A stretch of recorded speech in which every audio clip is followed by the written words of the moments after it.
누구의 취향도 아닌 나만의 플레이리스트. 오래전 아내가 말했었다. 결혼할 남자를 만날 때 단 한 가지 양보할 수 없는 조건이 있었는데 바로 음악적 취향이라고. 아내는 재즈를 무척 좋아했고 결혼 전에 재즈 카페를 자주 찾곤 했다. 하지만 결혼 후에는 단 한 번도 그 카페를 찾지 못했다. 그런 면에서 보자면 아내는 완벽히 실패한 결혼을 한 셈이다. 그만큼 나는 음악을 몰랐다. 그런데 음악이 필요한 순간이 내게도 찾아왔다. 이 역시 산책 때문이었다. 산책길에는 동행이 필요했다. 팟캐스트도 좋은 친구였지만 이런저런 생각조차 하기 싫은 날에는 역시 음악이 필요했다. 산책이 없었다면 결코 느끼지 못했을 숨은 욕구였다. 마침 아들의 공부를 돕기 위해 시작한 영어 단어 외우기가 조금씩 탄력을 받아가던 때이기도 했다. 팝송으로 영어 공부를 하던 군복무 시절이 떠올랐다. 기왕 시작한 영어 공부이니 팝송과 연결해보면 어떨까 문득 그런 생각이 들었다. 그래서 하루에 한 곡씩 가사가 좋은 팝송이란 키워드로 검색을 시작했다. 점심을 먹고 나른한 오후가 되면 그렇게 검색한 노래의 가사를 옮겨 적은 후 산책을 하며 그 노래를 반복해서 들었다.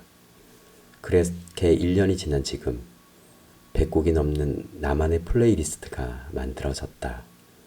오직 내가 선택하고 가사를 옮겨 적고 뮤직비디오와 관련 기사를 찾고 자연스럽게 그 노래에 얽힌 스토리를 발견하며 만들어낸 플레이리스트였다.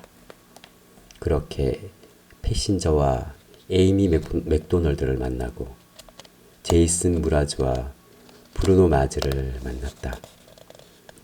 유독 통기타를 든 싱어송라이터들이 좋았다. 노래 자체도 좋았지만 그들이 쓴 가사가 특히 좋았다.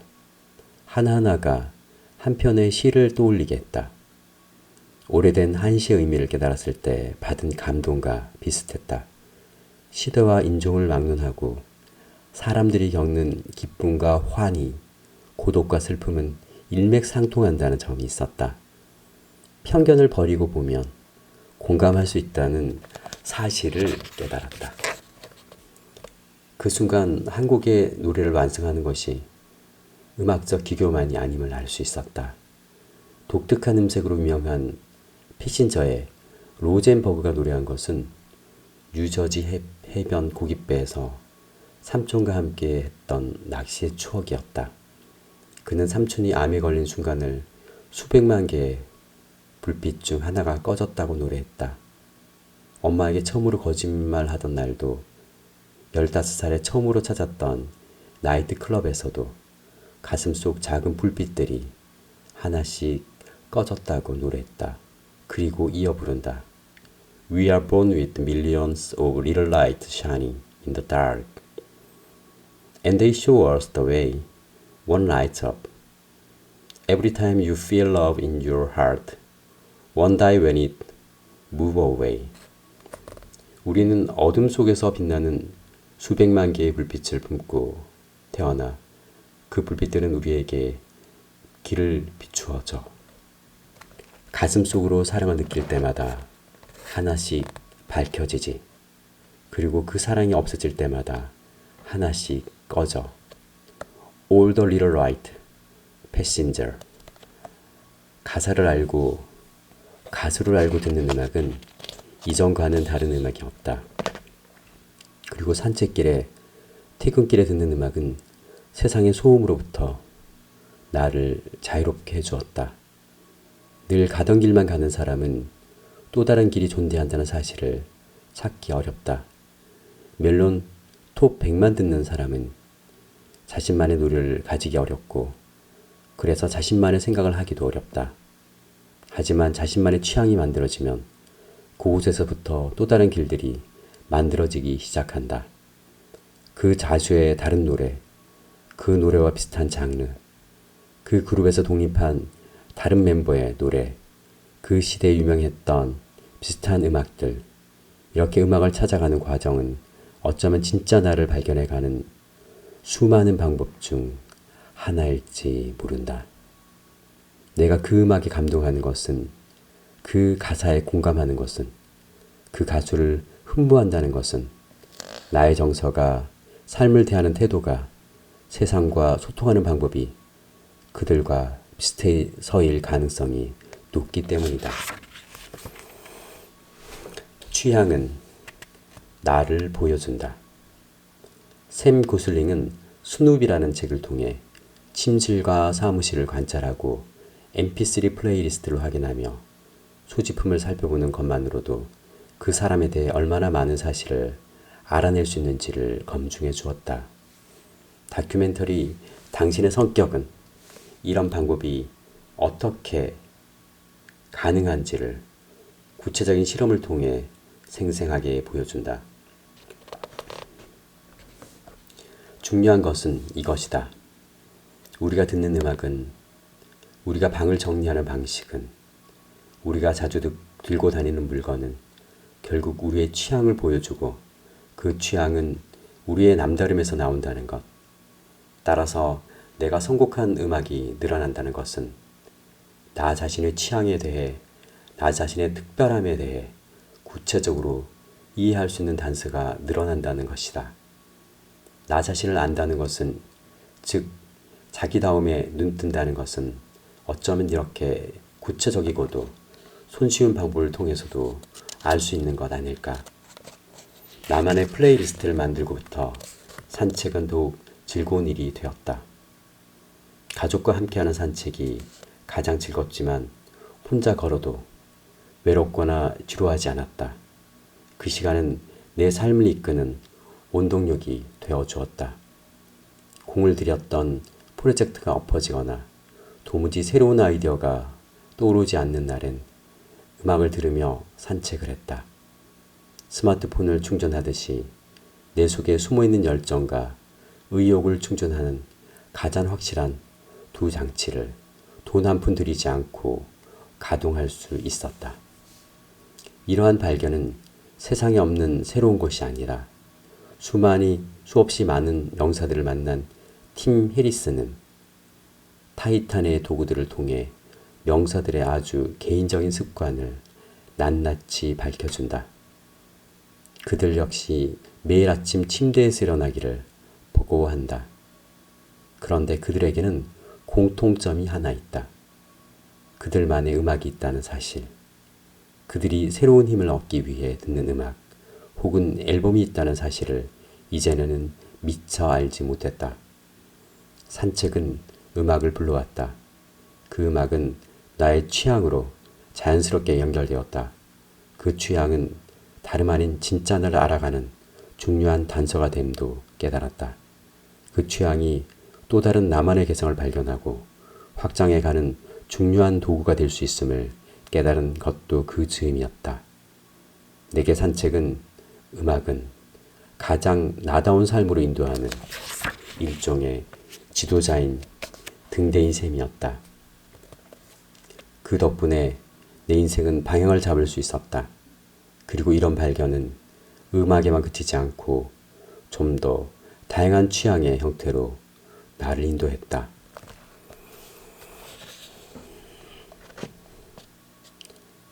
자기 발견을 위한 넓고 얕은 팟캐스트. 회사를 대책 없이 그만두고 3개월을 쉰 적이 있다. 쉬는 것은 일하는 것 못지않게 힘들었다. 한창 일할 나이의 남자가 벌건 대낮에 집 앞을 서성이는 건 평범하지 않은 일이었다. 사람들이 나를 불안한 눈길로 쳐다보는 것 같았다. 그래서 할 수 없이 선택한 곳이 동네 도서관이었다. 3개월 동안 꼬박꼬박 같은 자리에 출석했다.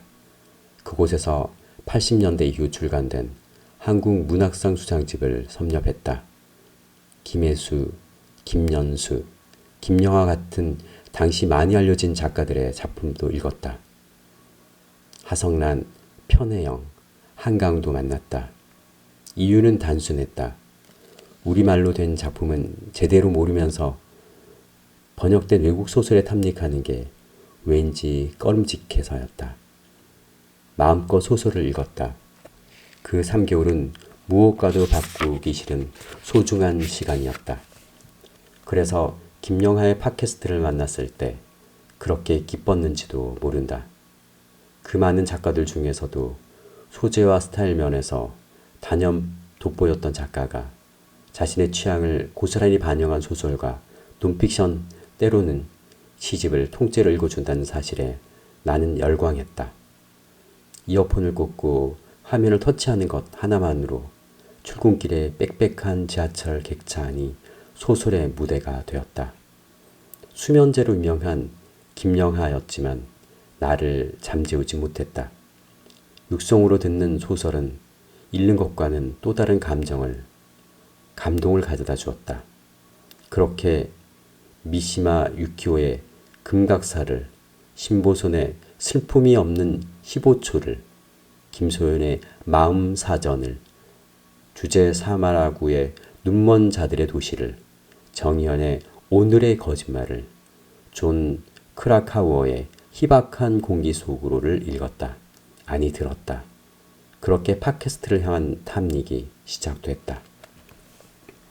취향 저격 팟캐스트를 찾아서 그즈음 이동진의 빨간 책방을 뒤늦게 듣기 시작했다. 평소 좋아하던 평론가 이동진과 소설가 김주경의 케미는 한 주의 고단함을 한 번에 날려줄 만큼 강력했다. 나와 비슷한 취향, 비슷한 감정을 가진 사람들이 떠드는 수다는 즐겁고 유쾌했다. 그리고 내가 좋아하는 작가들이 이들의 수다에 동참하기도 했다. 새롭게 떠오르는 신진 작가들과 이름만 알고 있었던 오래된 작가들이 나와 문학과 인생과 농담을 주고받았다. 모든 이들이 이 팟캐스트에 열광하지는 않을 것이다. 하지만 위대한 개츠비의 제목이 자칫하면 황금 모자를 쓴 개츠비가 될 뻔했다는 잡담에 귀 기울이는 사람이 나 말고도 또 있다는 사실만으로도 위로가 되었다. 문학과 시사, 과학, 역사, 상식 등 서점과 도서관이 결코 알려줄 수 없는 책에 대한 안목과 식견을 덤으로 얻게 된다는 사실에 나도 모르게 흥분이 되었다. 누군가는 오버워치에서 승리를 거둘 때 쾌감을 얻고 한정판 구두를 손에 넣을 때 만족감이 있듯이 나 같은 사람은 텍스트와 스토리를 통해 비슷한 만족감을 누린다. 옳고 그름은 나음과 못함의 문제가 아니다. 오롯이 취향의 문제이자 개성의 문제이다. 팟캐스트를 향한 나의 관심은 다양한 방면으로 뻗어나가기 시작했다. 지적 대화를 위한 넓고 얕은 지식을 통해 상식의 지평을 넓혔다. 대화 반점을 통해 대화법을 배웠고 황상민의 심리연구소를 통해 요즘 사람들이 무엇을 고민하고 갈급해하는지를 공감할 수 있었다. 김어준의 뉴스공장과 청춘 라디오를 들으며 균형 있는 시사 관점을 유지하려고 애를 썼다. 휴식을 위한 지식은 전쟁사와 문명사에 대해 새로운 시각을 전해주었다.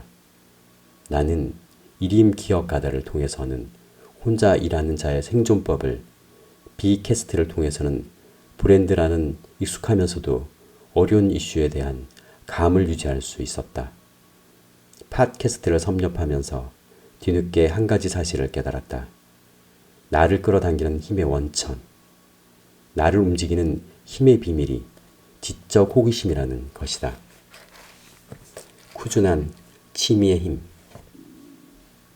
며칠 동안 좋아하고 많은 것을 취미라 말하는 사람은 없다. 돈이 된다고 열광하는 건 취미가 아니다. 누군가에게 자랑하고 보이기 위해서 하는 취미는 천박해지기 쉽다. 그냥 좋아서 하는 것을 우리는 취미이자 취향이라고 부른다. 그리고 그것은 사람마다 다르다. 그러나 이 취향이라는 불꽃은 삶의 무게와 반복되는 일상을 지나면서 꺼지기 쉽다. 먹고 사는 생존의 문제가 다급할 때는 가장 먼저 놓아버리기 쉽다. 하지만 기어이 그것을 되찾아낼 때 우리는 이 힘든 일상과 하루를 이겨낼 힘을 얻는다. 이것이 취미와 취향의 힘이다. 자기 자신을 사랑할 줄 알고 행복하고 만족감을 누리며 사는 사람들은 저마다의 취향과 취미와 개성을 가지고 있다. 그 누구와 비교해도 주눅들지 않을 수 있는 자존감은 매일 반복하는 취향과 취미에서 시작되는 것은 아닐지. 적어도 내 경우엔 그랬다. 내게 힘을 주는 것이 명확해지자 남이 이룬 그 무엇이 덜 부러웠다. 그리고 나를 이끄는 힘을 따라 선택했다. 그 선택이 성공적일 때는 자신감이 되어 들어왔고 혹 실패할 때라도 좌절 대신 다른 선택을 할 수 있었다. 이 음악이 맞지 않으면 다른 음악을 찾아 나서면 되는 것처럼 이 소설이 마음에 들지 않으면 다른 소설을 선택하면 되는 것처럼 다양한 팟캐스트를 들으면서 선택의 자유를 누렸고 나만의 취향을 발견하고 개성을 만들 수 있었다. 돈 한 푼 들이지 않고서 말이다. 하루 1초 카르페 디엠의 기록. 1990년 8월 일본의 여행회사 직원이었던 시노다는 후쿠오카로 정근을 가게 된다. 그는 식생활이 흐트러질 것을 염려해 작은 결심을 한다. 바로 현지에서 먹은 3끼의 음식을 대학 노트에 옮겨 그리는 것. 그는 숙소로 돌아와 오직 눈으로 보고 혀로 맛본 기억만으로 그날 먹었던 음식을 그림으로 남기기 시작했다. 그리고 이 작업은 무려 23년간 이어져 43권의 대학 노트로 남았다. 그의 작업은 책과 TV 프로그램으로 만들어졌고 아직도 진행 중이다. 시저 커리야마라는 미국의 프로그래머가 있다. 그는 일상에서 가장 기억하고 싶은 1초를 매일 동영상으로 찍었다. 테드 강연장에서 보여주는 그의 영상엔 기쁘고 축하할 일들만 있는 건 아니었다. 자신의 형수가 벽원에 입원한 후 퇴원할 때까지의 매일의 기록이 숨가쁘게 화면 위를 스쳐 지나갔다. 가족들이 수술실 앞에서 기다리는 걱정하는 모습이 이윽고 집으로 돌아오기까지의 매일이 고스란히 기록되어 있었다. 그리고 이 기능은 I Second Everyday란 앱으로 구현되어 내 스마트폰에 설치되어 있다. 이제 나도 일상의 가장 빛나는 순간, 기록할 만한 장면을 1초의 기록으로 남기고 있다.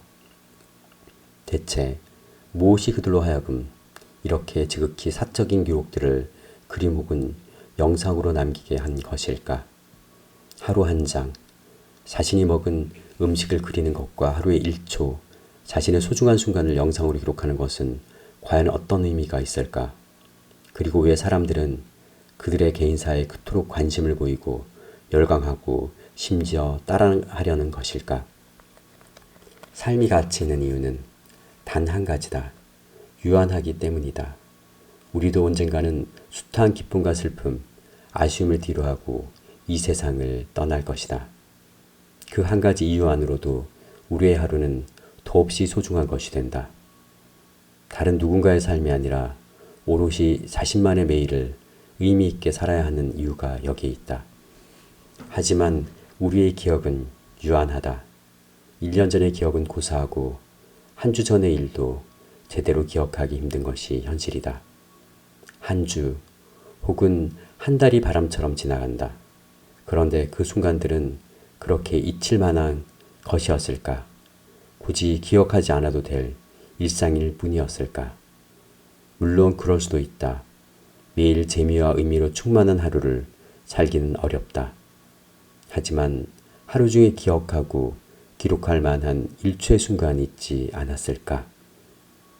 맛있는 음식, 가슴 뿌듯한 작은 성취의 순간, 누군가와 함께 했던 기쁘고도 행복한 순간, 말 못할 아픈 경험까지 그 1초를 모으면 1년이면 6분짜리 동영상 하나가 만들어진다. 10년이면 1시간, 30년이면 3시간의 동영상이 만들어진다고 생각해보라.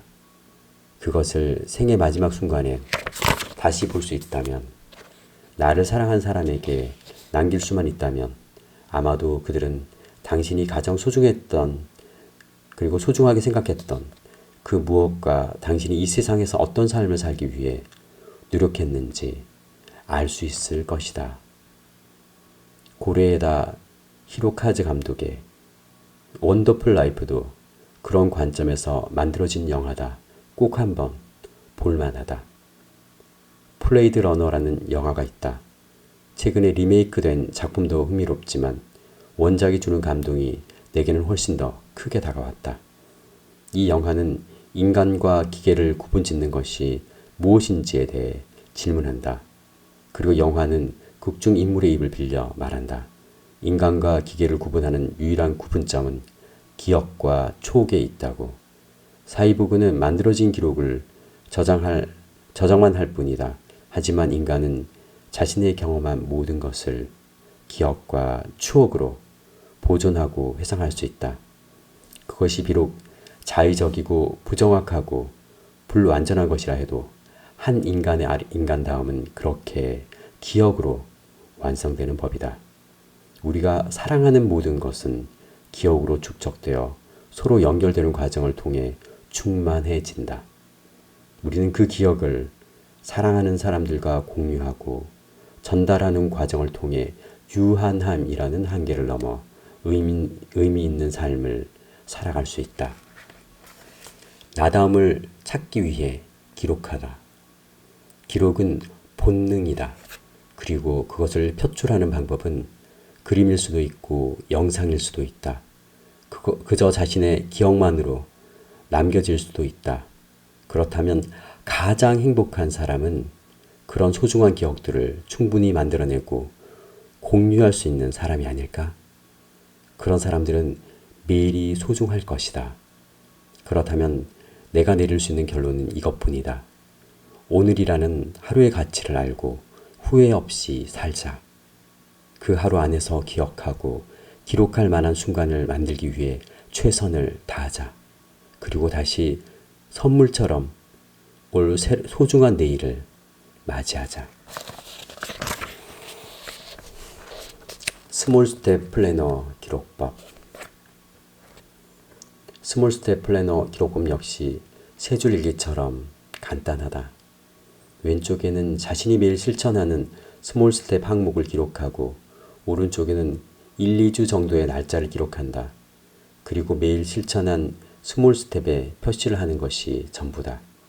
스몰 스텝 항목에 해당하는 키워드를 써놓는 것도 좋다. 시간 관리, 관계 맺기, 소통 같은 키워드를 써놓으면 자신이 추구하는 스몰 스텝의 방향성을 한눈에 볼 수 있다. 꼭 지키면 좋을 원칙은 실천하지 못했다고 X 표시를 하지 않는 것이다. 그리고 일주일 이상 실천하지 못했을 경우에는 리스트에서 과감히 삭제한다. 물론 꼭 필요한 스몰 스텝이라면 다음 주로 넘겨 계속해도 무방하다.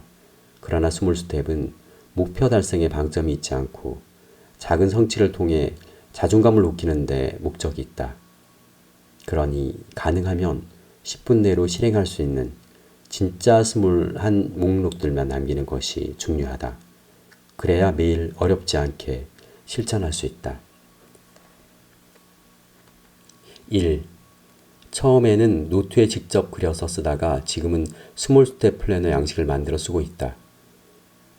뒤 페이지에 있는 샘플을 참고하면 도움이 될 것이다. 보통 A4지 한 장에 2주분의 리스트를 만들어 쓴다. 2. 시간이 흐를수록 항목이 늘어나 나는 지금 29개의 스몰 스텝을 기록하고 있다. 개수는 상관없다. 자신이 좋아하고 지적할 수 있는 것만 남기는 게 중요하다. 스몰 스텝 플래너는 매일 가지고 다니면서 수시로 기록한다. 3. 키워드는 스몰 스텝이 주는 가치를 단어로 표시한 것이다. 스몰 스텝 항목이 내게 어떤 의미를 주는지를 한 단어로 정리해두면 이와 비슷한 다른 스몰 스텝을 추가해 갈 수 있다. 내가 경험해 보니 이 단어는 시간이 흐르면서 조금씩 바뀌어간다. 그리고 그것은 내가 추구하는 가치의 변화를 말해준다.